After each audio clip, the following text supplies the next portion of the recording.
Bon, je m'aventure sur un sujet dont je parle jamais. Euh, c'est le sujet de l'amour. Putain, rien que le dire, je suis déjà là en mode putain, qui je suis pour parler de ça.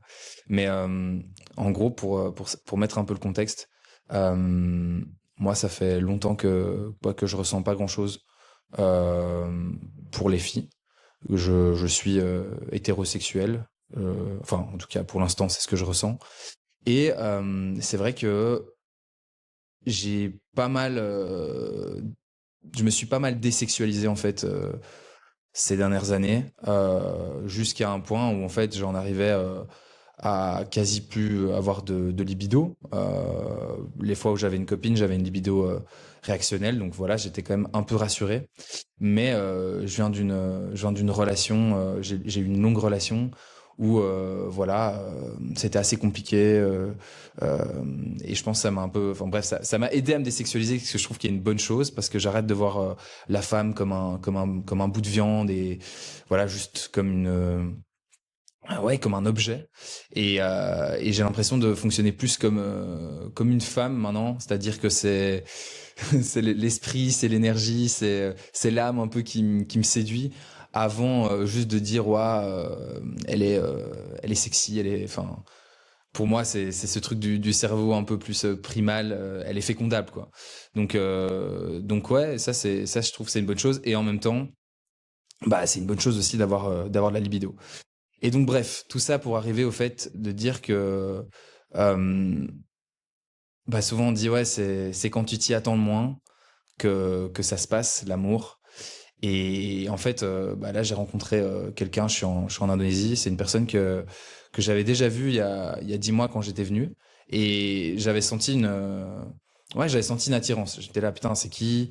Et bref, je lui avais un peu parlé une fois, mais j'étais là, ok, elle s'en fout un peu. Du coup, bah, j'étais en mode, ok, c'est la vie, tu vois. Et puis, bah, je suis revenu. Et là, je l'ai recroisé plusieurs fois. Et c'est vrai qu'à chaque fois que je l'ai croisé, je m'en souviens, quoi. Donc, c'était pas juste en mode, allez, je le dis, je sais pas, il y avait un truc plus fort que juste ça. Et puis après, bref, j'ai décidé de d'oser aller lui parler. J'ai dû quand même prendre 3 shots de tequila parce que je sentais que j'avais un balai dans le cul, mais monstrueux. Et ouais, du coup, j'ai bu de l'alcool pour quelqu'un qui en boit jamais, mais j'étais là, vas-y, là, j'en ai marre. Faut que j'y aille. Et franchement, j'étais méga stressé parce que j'avais un peu l'impression, moi je suis le petit touriste, elle, elle est là, elle a déjà tous ses amis ici, elle a toute sa vie, putain, enfin, je sais pas, je me sentais absolument pas confiant.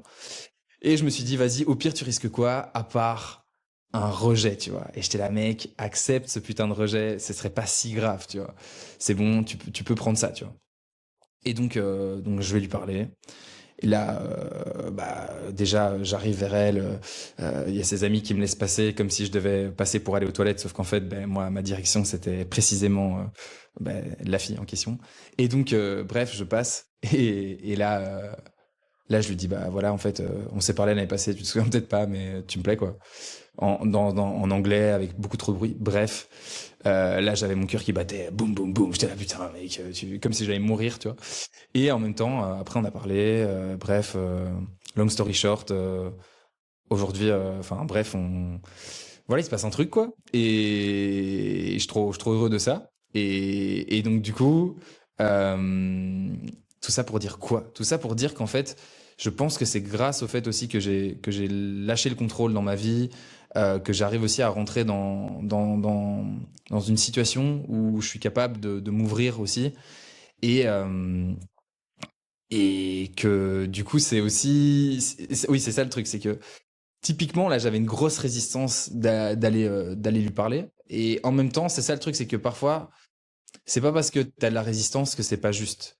Et c'est ça que je vois aussi ces derniers temps dans ma vie, c'est que c'est tout ce truc de savoir ce qui me fait peur, mais ce qui m'intéresse, ce qui m'attire, et en fait, de trouver la différence entre, ok, ça c'est juste, mais j'ai peur, et ça juste, bah, ça m'intéresse pas. Ou c'est pas tout à fait ça, genre, typiquement, là, j'ai mis en ligne un programme de sport où j'étais très fort dans le truc ouais, le best physique et tout, et je me rends compte, en fait, ça me parle plus. Donc, il y a cette résistance qui est liée, je dirais, à la peur et une sorte de protection, mais il faut aller à l'encontre de ça. Enfin, il faut surpasser ça. Et puis il y a la résistance, je dirais, plus, bah voilà, en fait, juste c'est pas pour toi. Et comme par exemple, il y a plein de fois où la procrastination, elle peut tout à fait être positive. Si t'as la flemme, c'est peut-être aussi juste parce que c'est pas pour toi. Et c'est ce truc aussi de se dire, ok, en fait, bah, dans ma vie, enfin, t'es pas fait pour tout faire. Et le but, c'est de trouver en fait ce qui te passionne, ce qui est fluide, et de trouver aussi potentiellement ce qui te fait peur et qui t'empêche de te réaliser à fond, quoi. Donc voilà, j'en reviens à ce truc de relation qui au final m'apprend beaucoup parce qu'il y a aussi tout ce rapport au contrôle où bah, le fait de d'habitude c'est beaucoup plus simple parce qu'en fait je m'attache pas trop. Alors bah c'est facile parce que je prends pas trop de risques. Du coup, bah voilà, je peux avoir beaucoup d'affection pour quelqu'un, mais il n'y a pas cet aspect, putain, elle pourrait me faire mal, quoi. Et c'est maintenant que je le vois aussi que je me suis mis dans un truc où en fait, bah d'un côté, trop bien, tu souffres jamais, mais en même temps, tu ressens pas les choses très fort, quoi. Et donc là, bah, ouais, je suis passé par plein de stades. Le stade du putain, j'idéalise trop la personne. Mec, enfin, calme-toi un peu, c'est bon. Elle a des défauts, tu vas déchanter et après tu vas juste te dire putain, je me suis bien emballé. Le stade du genre mec, tu vas te faire défoncer. Enfin, t'es un petit loulou et là, enfin, en gros, tu fais pas le poids. Enfin, tu peux avoir mal. Et le stade juste de mec, t'es bien, c'est trop cool et juste enjoy. Et c'est dingue parce que enfin parfois j'ai les trois phases dans la même journée et bref, j'observe et je me rends compte que il y a mon petit cerveau qui est en mode ok, d'essayer de contrôler les choses un peu en mode ah non mais si tu fais ça alors ça pourrait faire ci, ça pourrait faire ça. En fait, le contrôlant qui revient. Et en même temps, je me dis, mais j'essaye de pas le laisser faire parce que le truc de commencer à jouer, elle a répondu tel message, alors je vais pas faire ci, je vais pas faire ça.